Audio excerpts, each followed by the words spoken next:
Bom, então a gente está estudando esse livro, né, do John Piper, Coronavírus e Cristo. O que a gente viu até agora? A gente vai iniciar o capítulo 3, então a gente já passou por 2 capítulos. O primeiro capítulo a gente falou basicamente sobre o que é o coronavírus, como é que ele se espalhou. A gente começou a dar o Léo, na verdade, começou a dar uma indicação de como o livro ia seguir, né, qual seria a temática usada pelo John Piper para relacionar esse tema com a nossa fé. E no capítulo passado, a gente falou sobre um sólido fundamento que a gente tem em Deus. Esse fundamento, ele é palpável, a gente pode se apropriar dele. Basicamente é a palavra de Deus, o ser de Deus. E essa palavra é sólida, ao mesmo tempo doce. Ela é como um alicerce, ela é como um fundamento mesmo, algo concreto. E ao mesmo tempo, ela é doce no sentido de que ela é aprazível também. Apesar de ter coisas como apresentar o nosso estado de pecaminosidade diante de Deus, que é algo difícil de se ler, mas é a verdade. Essa verdade, ela é doce, ela é aprazível. E a gente viu também que a glória de Deus é o fio condutor dessa narrativa das Escrituras. Ou seja, a glória de Deus que conduz toda essa história narrada por Deus. E a fé cristã, ela não é simplesmente um salto no escuro, algo aleatório ou algo a se apostar. Na verdade, ela é a confiança na história de Deus e como Deus sustenta toda essa história, como Deus encaminha as coisas dentro dessa sua história. E a Bíblia nos convida a provar o Senhor, e esse salmo diz provar e ver como o Senhor é bom, especialmente esse versículo diz como o Senhor é bom, que a gente deve provar dele porque ele é bom. Além disso, a gente encontra na palavra de Deus um conforto e segurança, já que ali registra os planos de Deus e como esse Deus, como eu tinha falado antes, sustenta toda essa história e como nada foge daquilo que ele determinou.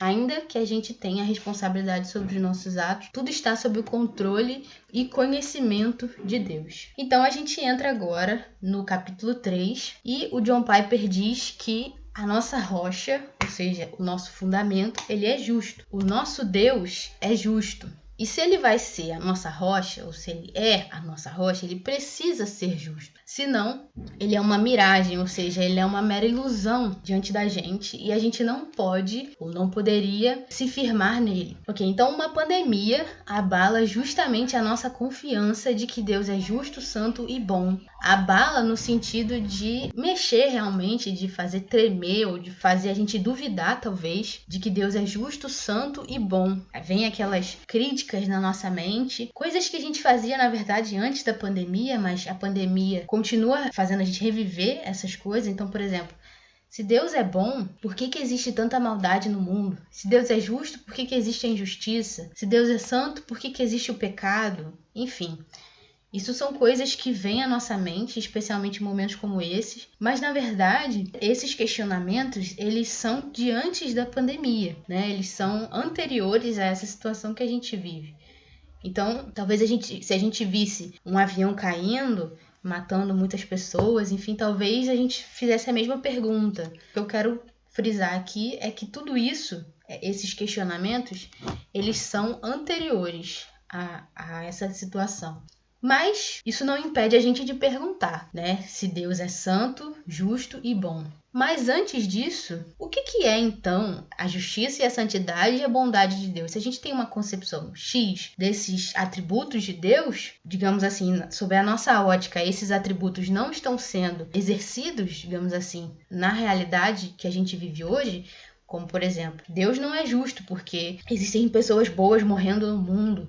Deus não é bom porque existem tragédias, Deus não é santo, enfim. Mas então isso leva a gente a pensar o que é tudo isso? O que são a justiça, a santidade e a bondade de Deus? Será que a pandemia fez esses atributos, fez essas características de Deus desmoronar? Será que tudo isso faz com que esses fundamentos sobre a essência de Deus não valham mais? Será que isso tudo é uma ilusão, uma miragem? A gente vai entender então o que a Bíblia fala disso tudo. Então, como é que a Bíblia retrata? A Bíblia trata da santidade e da justiça de Deus não como iguais, mas elas são, na verdade, interligadas, elas são complementares, ou seja, elas se unem formando um todo. E obviamente aqui, tá, gente? Essas, na verdade, não são as únicas características de Deus. Deus tem outras infinitas características, coisas comunicáveis e coisas não comunicáveis à humanidade. Mas aqui a gente está frisando esses 3 aspectos. Então, como eu tinha falado, a santidade, a justiça e a bondade de Deus, elas não são idênticas. Na verdade, elas são complementares. Elas são interligadas, elas se conectam e formam esse todo. Eu coloquei aí um quebra-cabeça, não para ter a ideia de que Deus é um quebra-cabeça que a gente precisa montar como algo difícil de ser pensado, de ser imaginado, enfim, mas como coisas que fazem parte de um todo, de uma ação coesa e concreta de Deus na história. Tudo isso faz parte, tudo isso se complementa na realidade. Então, partindo desse... Oi? Explica aí, o que você quis dizer com a justiça, santidade e bondade de Deus não serem iguais?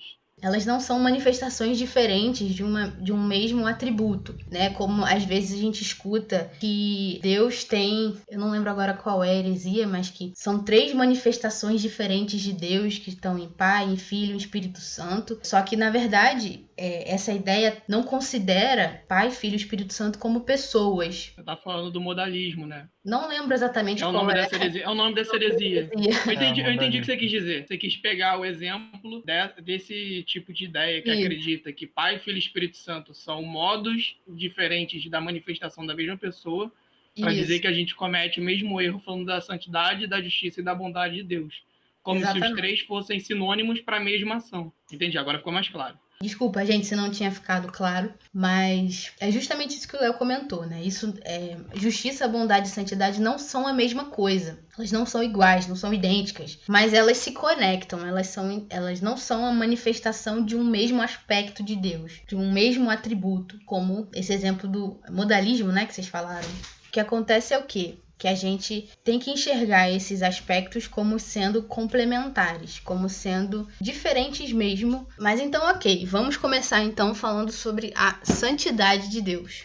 O que é essa santidade de Deus? Como é que ela é apresentada pra gente? Bom, o John Piper começa falando que essa santidade, ela tem a ver com dignidade e transcendência infinita de Deus. O que quer dizer a palavra santidade?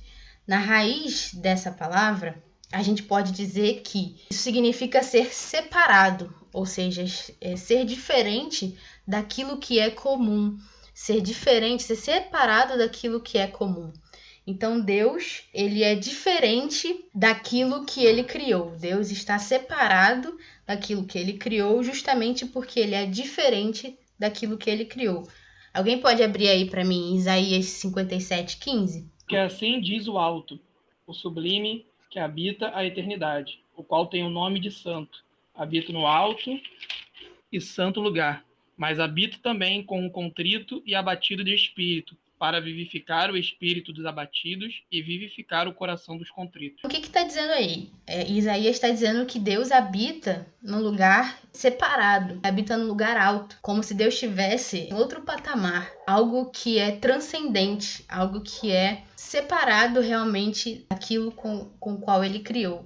Só que, e aí é um pouquinho do que a gente vai discutir também, né? Nesse versículo, Isaías diz que também Deus habita no contrido, naquela pessoa com o coração inclinado diante de Deus, com o coração rendido diante de Deus. Isso também vai ser importante a gente lá na frente. Seguindo, a palavra transcendência implica nessa separação divina. Léo, abre de novo aí, já que você está com Isaías aberto, abre de novo aí nesse texto em Isaías. Lucas, como você ia abrir também, abre no texto de Números pra gente. Mas o Senhor disse a Moisés e a Arão, visto que não crestes em mim, para me santificar diante dos filhos de Israel, por isso não fareis entrar este povo na terra que lhe dei.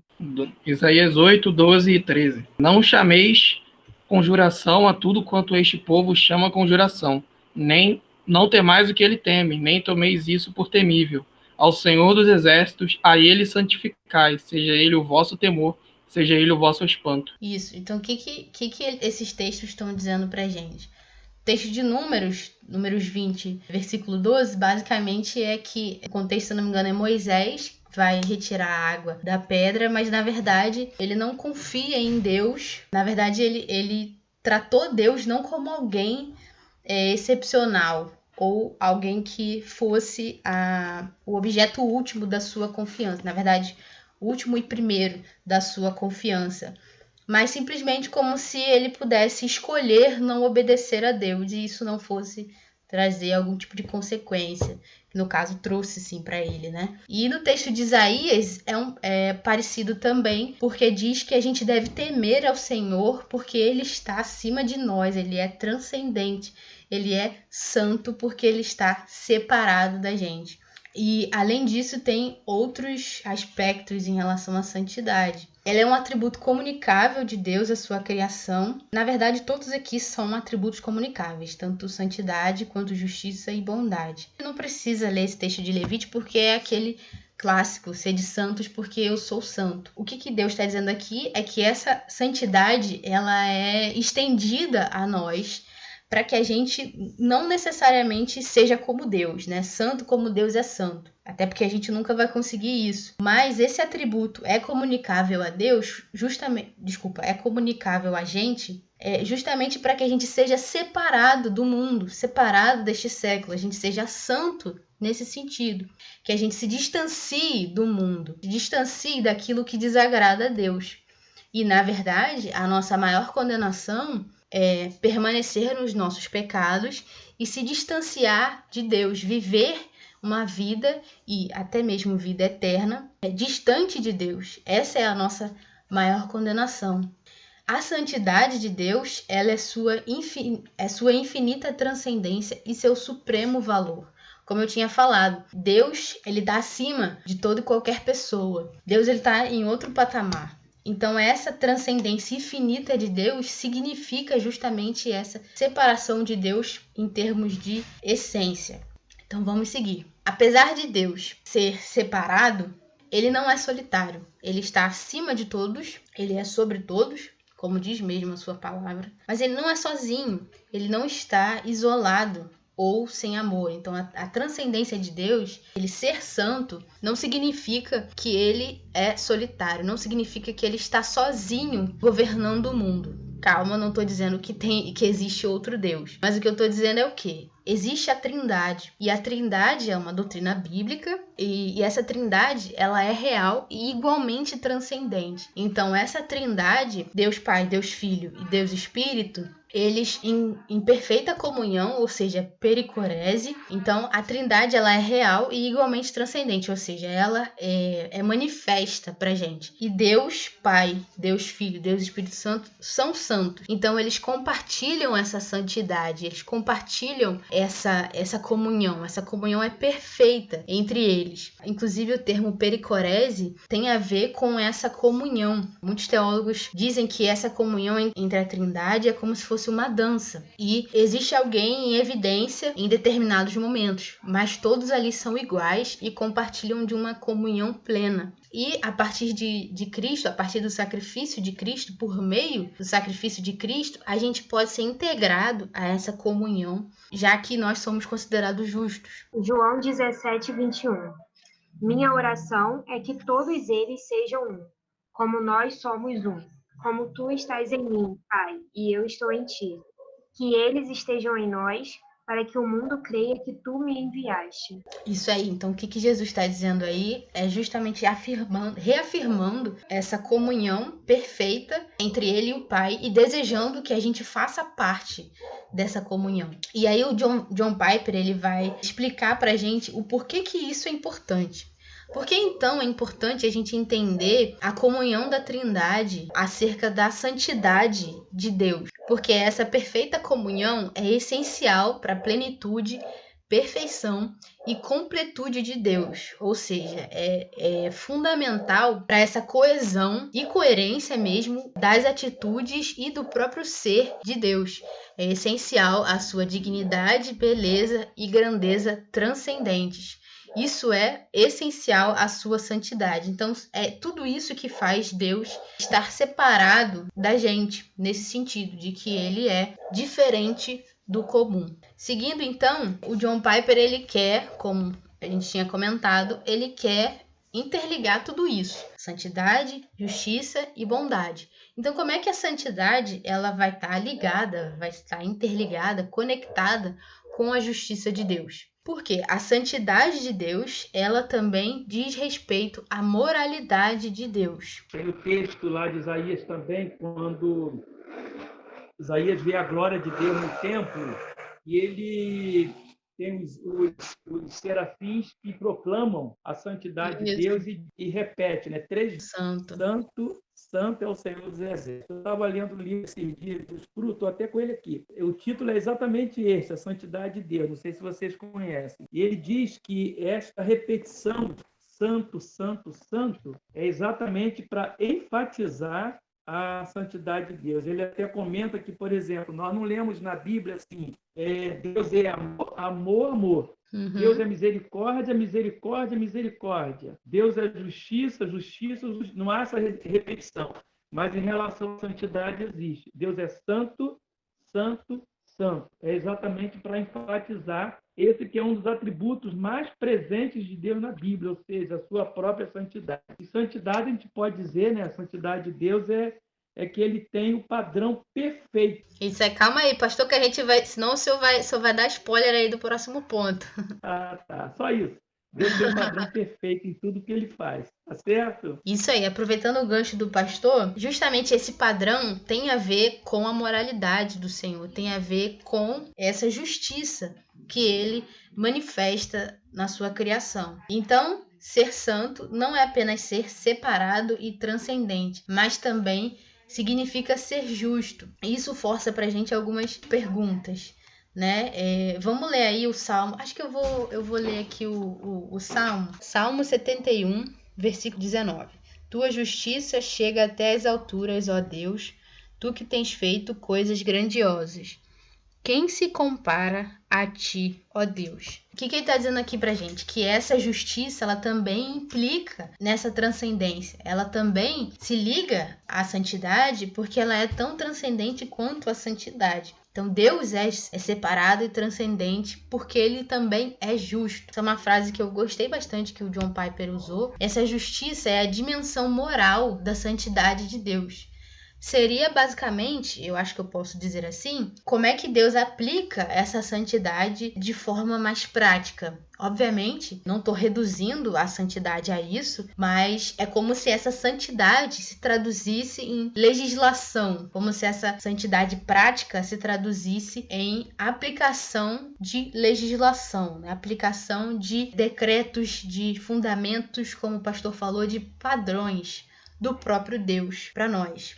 Então, como eu falei, isso leva a uma pergunta difícil, algumas perguntas difíceis. É aqui que entra aquela história. Se justiça implica em fazer o que é certo, e isso significa agir de acordo com um padrão de retidão, ou seja, um padrão de justiça, qual padrão a justiça de Deus cumpre?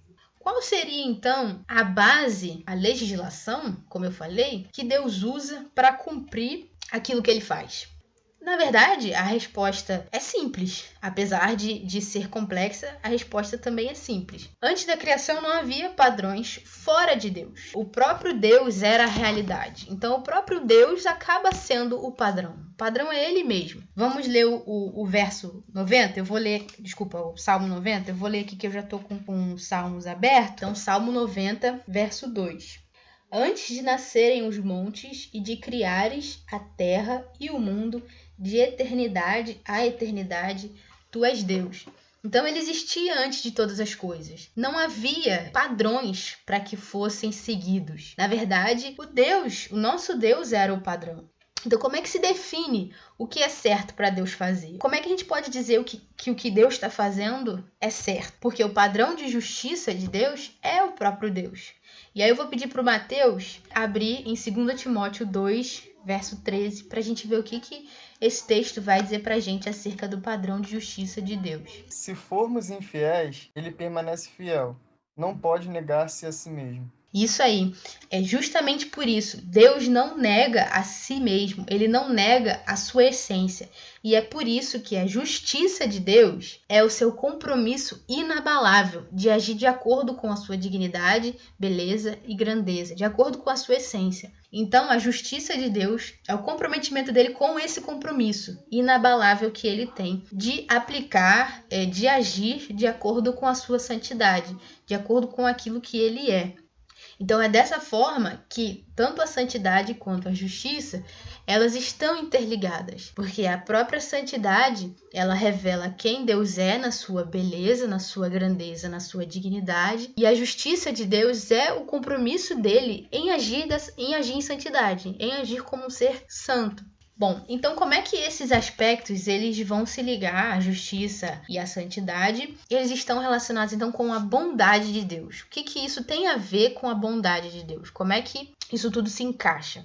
O John Piper diz que a bondade de Deus é a disposição dele em ser generoso. E aqui é algo chave para a gente entender como é que isso tudo está ligado. É que a bondade de Deus, por ser a disposição dele em ser generoso, é uma escolha que Deus faz. É algo que Deus escolhe fazer. Não que ele seja obrigado, não que ele seja forçado a fazer, mas é algo escolhido por Deus para ser estendido à sua criação. E por que ele não é obrigado a ser bom com a gente? A santidade e a justiça de Deus, eu vou responder isso daqui a pouquinho, né? A santidade e a justiça de Deus governam a concessão da sua bondade. O que isso quer dizer? O que quer dizer conceder a bondade? Quer dizer que a bondade não é que ela esteja diminuída em função da santidade e da justiça de Deus. Ela opera porque a santidade e a justiça operam junto com ela. Então elas estão ligadas porque elas são aplicadas no mesmo ato. Deus não separa as duas quando vai exercer a sua vontade. Então, conectando com o assunto, conectando com o que a gente está vivendo hoje, não é porque a gente tem a situação do coronavírus hoje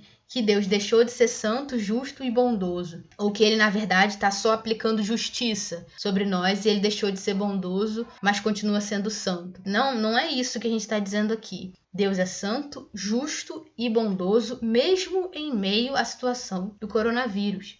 Então, a santidade e justiça de Deus, elas se unem numa ação só, junto à bondade de Deus sobre nós. Então, quem abriu aí em Isaías 55:8, pode ler pra gente, por favor. Porque os meus pensamentos não são os vossos pensamentos, nem os vossos caminhos os meus caminhos, diz o Senhor. Isso, agora Salmos 139, 17 ao 18. E preciosos para mim, ó Deus, são os teus pensamentos, e como é grande a soma deles.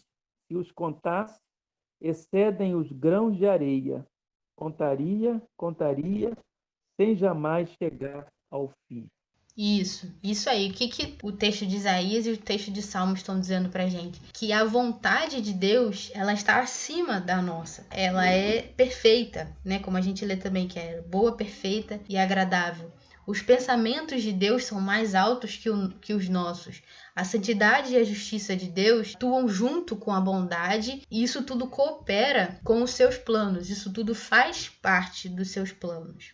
Então vamos seguindo. Como eu falei, o que faz Deus conceder bondade pra gente? Porque essa bondade, ela não é merecida, mas ela é concedida. Ela é, como eu tinha falado, ela é uma escolha de Deus. E, apesar de não ser merecida, ela é concedida de uma forma especial. Ela flui de uma forma especial. Deus pode ser bondoso, na verdade ele é bondoso com toda a humanidade, mas ele trata de uma forma especial, essa bondade flui de uma forma especial para algumas pessoas, e a gente vai ver quem são essas pessoas. Salmo 31, 19. Grande é a bondade que reservaste para os que te temem. Tu a concedes aos que em ti se refugiam, e os abençoas à vista de todos. É isso aí. O que Deus está falando aqui? Essa bondade, ela flui como uma fonte mesmo, só que de uma forma mais especial para aqueles que temem ao Senhor. E essa reverência diante de Deus não faz a gente merecer a bondade de Deus, porque a gente realmente não merece por causa do pecado. Mas quando a gente se entrega ao Senhor e de uma forma mais especial, a gente confessa Jesus como Salvador, essa bondade flui de uma forma mais especial, porque a gente passa a temer o Senhor. Aquele que está, como a gente leu no texto de Isaías lá atrás, ele está separado de nós e é ele que a gente deve temer. Então, por que Deus é propenso, ou seja, por que ele está disposto a mostrar a sua bondade àqueles que o temem e que nele se refugiam? Estou abrindo aqui, Romanos 4, versículo 20. Não duvidou, por incredulidade, da promessa de Deus, mas pela fé se fortaleceu, dando glória a Deus. Está falando de Abraão aqui, né, no contexto. Isso aí. O que ele está falando aí, o que Paulo está falando aí, aplicando a vida de Abraão? Por que Deus é propenso a mostrar a sua bondade àqueles que o temem? Porque a justiça de Deus inclina o ser de Deus a afirmar essas atitudes.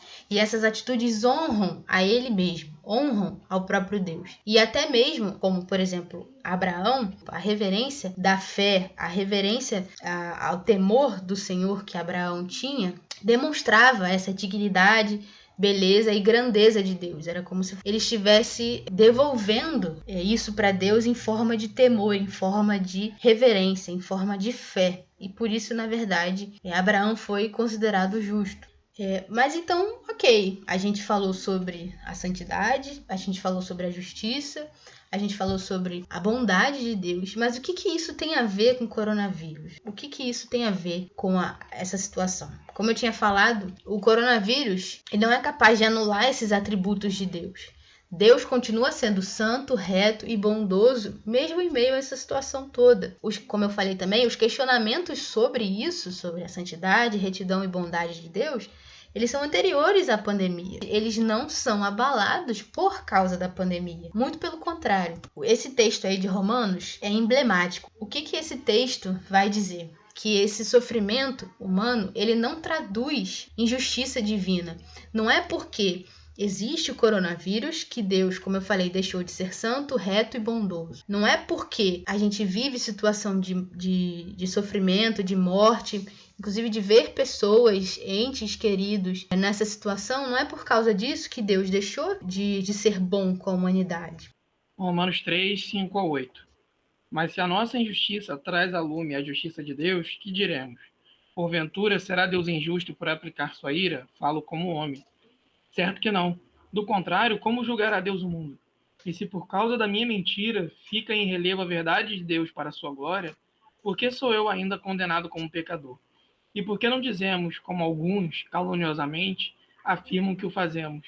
Pratiquemos males para que venham bens. A condenação destes é justa. O que Paulo está falando aí de uma forma mais direta para a gente também não perder muito tempo? Ele está dizendo que a justiça a injustiça, a nossa injustiça, ou seja, o nosso pecado, aquilo que a gente faz que desagrada a Deus, não traduz justamente a injustiça de Deus. Não é consequência de Deus ser injusto para conosco. Mais ainda, que nós somos injustos porque nós pecamos. A Bíblia diz, Salmo 14, se eu não me engano, que diz que ninguém é justo. Né? Não há um justo, não há um sequer, que todos carecem da glória de Deus. Por quê? Porque é esse pecado que nos traz sofrimento, é esse pecado que nos afasta de Deus, que nos faz não estar diferentes do comum, né? Não nos faz santos, não nos faz justos, bondosos em relação aos outros que nos cercam. Então esse sofrimento todo que a gente vive não tem a ver com injustiça de Deus. Não é porque ele deixou de aplicar ou deixou de ser quem ele era. Bom, o que acontece é que todos nós enfrentamos as consequências dos nossos erros e pecados. O próprio Paulo diz nos seus textos de Romanos, especialmente de Romanos, em Efésios também, de que nós somos filhos da ira, nós estamos condenados e de que, como eu falei, né, ele cita o Salmo 14, nós não somos justos, não há um justo sequer. E esse pecado, essa injustiça que a gente pratica, ela traz consequências. Deus ele pode intervir em relação a essas consequências, mas essas consequências elas vão acontecer. Então, o que a gente está vendo aqui? A gente está vendo que o coronavírus, ele é resultado, melhor dizendo, desses nossos erros. Ele é consequência desses nossos erros. Por quê? Porque a gente compartilha locais com animais silvestres, animais distantes da realidade urbana que a gente vive, e a partir disso a gente realiza experimentos ou a gente trata esses animais de uma forma a prejudicá-los, e isso é constituído um erro, é um pecado frente à criação do Senhor, até mesmo uma distorção do nosso mandato cultural, daquilo que Deus nos chamou para fazer. Não é um domínio sobre a criação a ponto de machucá-la, mas é um domínio sobre a criação a ponto de preservá-la, de fazê-la crescer, né? De fazê-la prosperar. Então, o que a gente está vendo hoje é consequência dos nossos erros.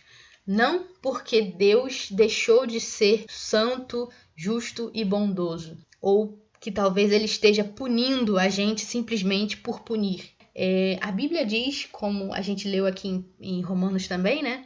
A Bíblia diz no texto de Romanos que Deus deixa que alguns homens possam viver de acordo com as consequências dos seus erros. Quando ele fala lá no capítulo 1, nos versos, a partir do verso 18, se eu não me engano, ele fala dessa ira que Deus tem acerca dos pecados que a gente comete e de como esses pecados nos separam de Deus.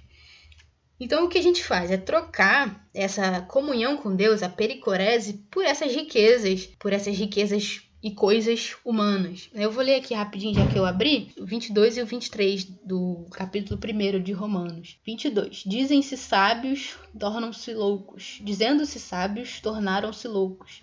E trocaram a glória do Deus imortal por imagens feitas segundo a semelhança do homem mortal, bem como de pássaros, quadrúpedes e répteis. Ou seja, a gente distorceu, a gente escolheu não participar dessa comunhão com Deus. E não só isso, a gente trocou a glória de Deus por glórias humanas, por riquezas humanas.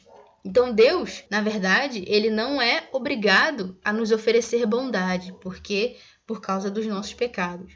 Mas pela sua misericórdia também, que é um outro atributo de Deus, a gente pode experimentar a santidade, a bondade, retidão de Deus, por exemplo, em situações na pandemia. Nós temos hoje vacinas sendo testadas. Nós temos hoje modelos de enfrentamento à pandemia, modelos para nós voltarmos ao mínimo de normalidade que a gente tinha antes. Isso são manifestações da bondade de Deus também.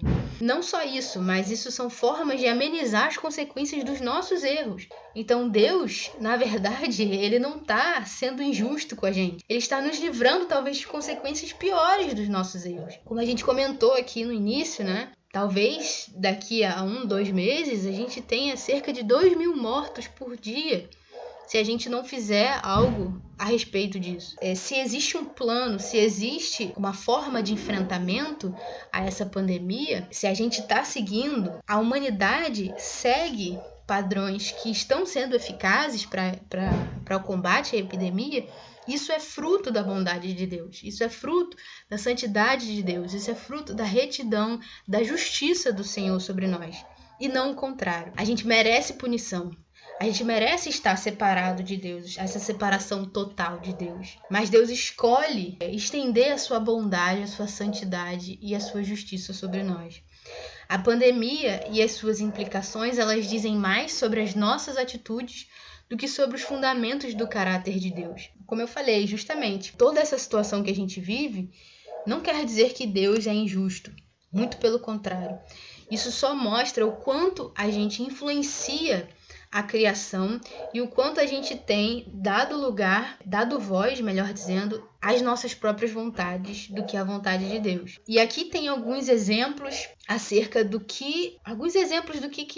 de como essa vontade que a gente exerce tem prejudicado extremamente a humanidade, especialmente agora na pandemia. Isso é uma reportagem do Estadão falando sobre o crescimento, não exatamente sobre o crescimento, sobre como a epidemia estava na cidade de Wuhan. E aí o prefeito dessa cidade, basicamente, ele negligenciou avisos de autoridades, não só o prefeito, mas outros também da cidade, outras autoridades administrativas, sabendo da epidemia, digamos assim, na verdade, sabendo da existência do coronavírus e que ele já estava em circulação, não foi feito nenhum tipo de medida para que isso fosse freado já no seu início. Então foi permitida a migração entre outras cidades da China, mesmo por pessoas infectadas. Então o prefeito, ele acabou renunciando, ele diz que o nome deles, né, que participaram dessas decisões, vai estar manchado, vai se tornar infâmia, como ele fala, porque eles decidiram não frear essa migração normal que acontece entre as cidades.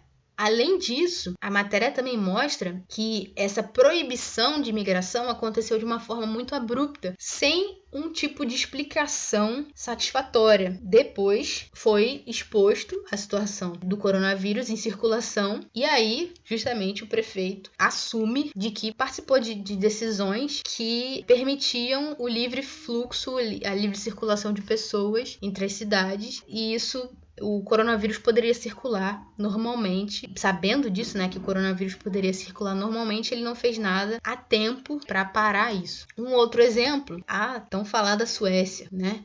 Aqui a gente vê nessa matéria que, como tá aí no subtítulo, né? O país escandinavo que se negou a decretar a quarentena soma mais mortos que os demais países na região e vê crescerem projeções negativas para sua economia em 2020. O que aconteceu com a Suécia? Ela acreditou na voluntariedade das pessoas, dos seus habitantes, em fazer a quarentena. Ou seja, o governo deu informação, disse que era algo grave, enfim, mas confiou que as pessoas iriam realmente ficar em casa por conta própria, que elas iam ter essa consciência de que não ajudariam esse vírus a se propagar. Só que aconteceu o contrário. Não teve restrição nenhuma nos restaurantes, aglomerações, enfim. E tudo isso facilitou a propagação do coronavírus na Suécia e fez com que a Suécia tivesse mais mortes do que os países escandinavos próximos a ela, como Dinamarca, Finlândia e alguns outros. São 3.000 para a Suécia e para os outros países são 500 mortes por milhão de habitantes. Então são países pequenos, com populações em termos de número próximas, semelhantes, mas a gente vê que no caso da Suécia, por querer confiar muito nos seus habitantes, a consciência dos seus habitantes e por, digamos assim, não querer restringir a liberdade, de certa forma, liberdade de circulação, o coronavírus conseguiu se propagar de forma livre e matou muita gente na Suécia. Só para puxar isso, porque a gente já viu do John Piper, para quem estava já na primeira e na segunda aula, isso tem muito a ver com o que ele falou de apostar na probabilidade. Para quem pôde acompanhar um pouco mais a postura especificamente da Suécia, foi basicamente nisso, né? De não só apostar na consciência dos cidadãos, mas assim, país de maioria jovem, poucas pessoas vão morrer, então eles vão tomar cuidado, não sei o quê. Então, por apostar na probabilidade, eles estavam seguros de que provavelmente não haveriam danos muito grandes, né, para a proporção da Suécia. E não foi o que aconteceu. Então, o que a gente quer ressaltar aqui é isso, são exemplos que conectam com o que a gente já está vendo do John Piper falando. Isso aí. Então aqui, como o Léo falou, é basicamente isso mesmo, de que as pessoas, elas simplesmente negligenciaram autoridades, enfim, e decidiram confiar na sua própria vontade. E um outro exemplo é uma sul-coreana, identificada como paciente 31. Estima-se que ela infectou mais de 5.000 pessoas direta ou indiretamente. E aí é uma história bem extensa, na verdade, né? Porque parece que ela participava de uma igreja grande na Coreia do Sul. E a Coreia do Sul conseguiu fazer um rastreamento de pessoas para tentar identificar mais ou menos onde e quando a pandemia começou e ver para quantas pessoas ela se espalhou. A Coreia do Sul tem sido um dos exemplos seguidos por vários países em termos de enfrentamento à pandemia. E aí eles identificaram essa paciente 31 que ela foi a um casamento, se eu não me engano, e aí depois ela começou a se sentir um pouco mal, e aí foi ao médico. Nisso que ela foi ao médico, ela tinha uma outra condição, que eu agora não lembro exatamente o que era, mas não era nada de caráter infeccioso, pelo menos não a princípio, mas o médico resolveu fazer o teste, pediu, melhor dizendo, para que ela fizesse o teste de Covid. Só que aí ela não fez, desculpa, ela estava com uma pequena febre, mas ela chegou ao médico porque ela não estava se sentindo bem, como uma espécie de mal-estar. E aí o médico pensou em fazer o teste para Covid, mas acabou não fazendo. Mas ainda assim ele mandou que ela ficasse em casa, né? Só que aí ela não ficou em casa, ela saiu, foi almoçar com colegas, enfim, amigos, participava dessa igreja, de uma igreja, daqui a pouco vai aparecer a igreja aqui na tela, uma igreja grande na Coreia do Sul, justamente igreja que enche ponto de ter 1.000, 2.000, 3.000, 5.000 pessoas nos cultos. E depois ela começou a ter febres altíssimas, fez o teste para coronavírus e viram que ela estava assim infectada, e por causa desse mapeamento todo, desse rastreamento que eles fizeram, ele viu que ela infectou cerca de 5.000 pessoas. É muito grande o poder de infecção que a gente pode ter. E no caso dela, digamos assim, que teve alguns avisos, né? O médico queria testar, ela tinha alguns sintomas leves, ela podia ter realmente seguido as recomendações, mas ela não seguiu, ela escolheu realmente agir de acordo com sua própria vontade e seguir a vida normalmente, como se nada tivesse acontecendo. E aí essa igreja em especial, ela ficou famosa na Coreia do Sul, e esse é o fundador da igreja, é uma igreja até considerada seita pelos bons teólogos que a gente tem atualmente, né? Eu acho que eu poderia dizer assim. E esse homem, o Lee Man-hee, é o fundador dessa igreja, e ele foi denunciado, na verdade não foi só ele, né? Mas ele acaba respondendo pela igreja. A igreja toda foi, a igreja como instituição, essa igreja de Jesus de Shincheonji, ela foi denunciada, ela foi processada pelas autoridades da província, dessa província da Coreia do Sul, que agora exatamente eu não lembro o nome, mas começa com D. É Daegu o nome da província. Daegu. E essa igreja é considerada herética porque esse sujeito aí, o Lee Man-hee, ele diz que ele é a encarnação de Jesus e que ele fez uma conta lá de quanto tempo falta para o anticristo vir, e quem é da igreja dele é salvo, e quando o anticristo vier, ele vai levar todo mundo para o céu. E essa igreja tem cerca de 7.000 pessoas. Ele foi acusado porque, além dele ter escondido casos, né, o número de casos dentro da igreja, Isso. ele não divulgou. Isso eu ia comentar. Ele também autorizou uma viagem para a China, no momento em que ainda era possível, apesar da existência do coronavírus. Quando os membros dessa igreja voltaram, ele não recomendou que o pessoal fizesse teste e falou que estava tudo tranquilo, porque ele era o líder espiritual e a cura estava garantida. Então, essa negligência aí, e a gente volta no John Piper lá, naquele exemplo que ele deu na primeira aula, de confiar que Deus vai me curar 100%. Eu tenho fé em qualquer coisa e eu vou ser curado. Também mostrou uma negligência, um erro, e tem muito mais gente pagando do que só ele. Isso, na verdade, você até adiantou um pouco do que eu ia falar, né? A gente acha que pode confiar, assim, cegamente, digamos assim, né, em Deus. O que eu quero dizer com isso? O que eu quero dizer é que a nossa fé, como a gente viu nas outras aulas, ela tem razão também. Ela é fundamentada no Senhor. A gente não adora o Senhor como um ídolo.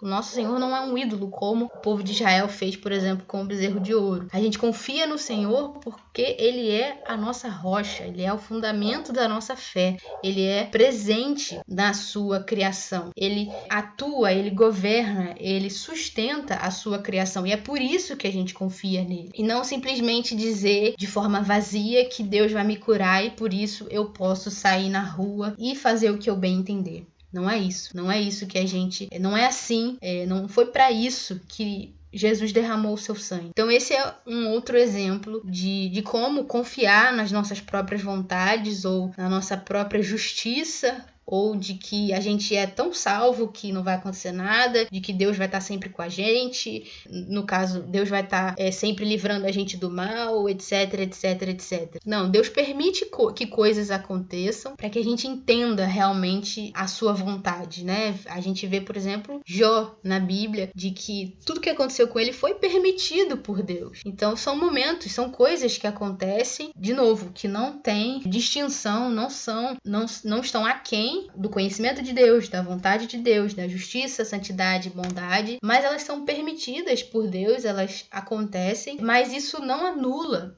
nem a justiça, nem a santidade e nem a retidão, nem a bondade de Deus. Isso tudo acontece em meio a todos esses atributos do Senhor. E bom, para terminar e sumarizar, digamos assim, tudo isso que a gente falou, tem esse texto de 1 Samuel que ele diz: não há ninguém santo como o Senhor, não há outro além de ti, não há rocha como o nosso Deus.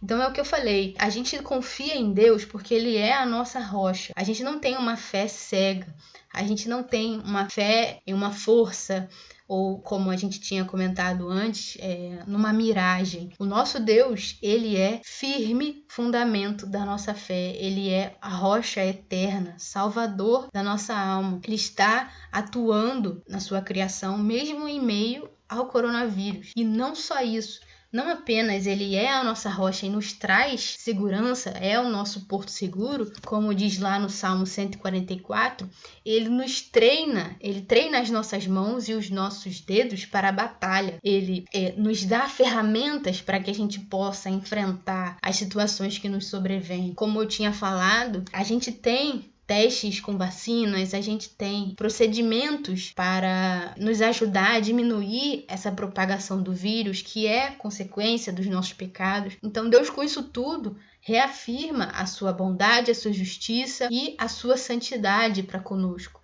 nos fornecendo meios, nos treinando para essas batalhas e, além disso, não apenas dando ferramentas para a gente enfrentar a batalha sozinhos, mas Ele, sendo a nossa rocha, enfrenta a batalha com a gente. E isso, novamente, não traduz a injustiça de Deus.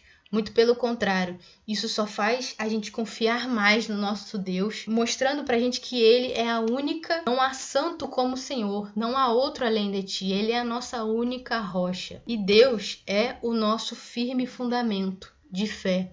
A nossa rocha, ela não é uma simples miragem, ela não é uma ilusão, ela é sólida, como eu falei, firme, e ela é atuante na nossa realidade, porque o Senhor é o dono da realidade e Ele governa essa realidade, junto com a sua justiça, sua santidade, a sua bondade. Tudo isso é aplicável na nossa realidade e isso só nos traz mais segurança no nosso Senhor. Isso deve trazer segurança pra gente diante da nossa situação hoje. No próximo capítulo, o John Piper vai falar sobre a soberania de Deus, que também, obviamente, tem a ver com isso tudo que a gente falou hoje, já que a soberania de Deus faz com que Ele seja, com que Ele esteja acima de todos. E com que a gente veja ainda mais que a sua vontade é melhor do que qualquer uma das nossas vontades. De que a vontade dele está acima de todas as outras. E aí a gente vai continuar estudando sobre como o ser de Deus, como os atributos comunicáveis de Deus e alguns incomunicáveis, como a soberania, eles são manifestos sobre essa nossa situação do coronavírus.